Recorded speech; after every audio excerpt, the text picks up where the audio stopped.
భర్తకి విలువ భార్య, అలాగే భార్యకి విలువ భర్త. హల్లెలూయా. అర్థమవుతుందా?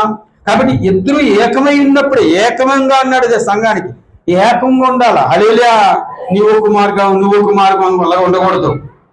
ఏకంగా ఏక నిర్ణయాలు, ఏక పద్ధతిలో ఉండాలి. నీ భర్త నువ్వు అంటే నువ్వు అనాలా, నీ భార్య నువ్వు అంటే నువ్వు అనాలా. ఒకవేళ ఇద్దరికి నచ్చలేదనుకో వద్దు. నీ భర్తకి నచ్చలేదనుకో నువ్వు మానే, నీ భార్యకి నచ్చలేదు నువ్వు మానే, తప్పేముంది? హల్లెలూయా. ఇద్దరికి ఇష్టం అయితేనే ఏ పని చేయాలి, ఏ కార్యాన్ని చేయాలి, ఏదైనా ముందుకు వెళ్ళాలి.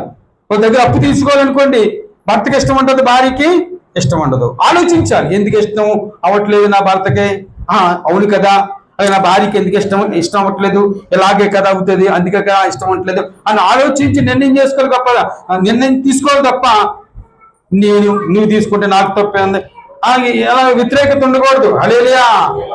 ఏక మనసు ఉండాలి. ఏ మనసు ఉండాలా? ఏక మనసు ఉండాలి. ఎక్కడైతే ఏక మనసు ఉంటుందో అక్కడ సమాధానం ఉంటుంది. హల్లెలూయా. ఎక్కడైతే ఏక మనసు ఉంటుందో అక్కడ సమాధానం ఉంటుంది, నెమ్మది ఉంటుంది. ఇద్దరు మనసులు కలుస్తాయి, ఇద్దరు మాటలు కలుస్తాయి, ఐక్యతగా ఉంటారు.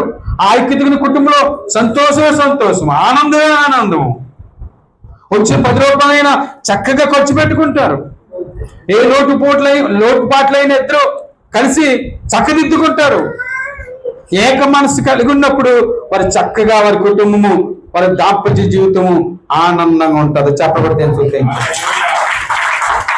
కాబట్టి ఏదైనా కలిసి నిర్ణయం చేసుకోవాలి, కలిసి ఉండాలా.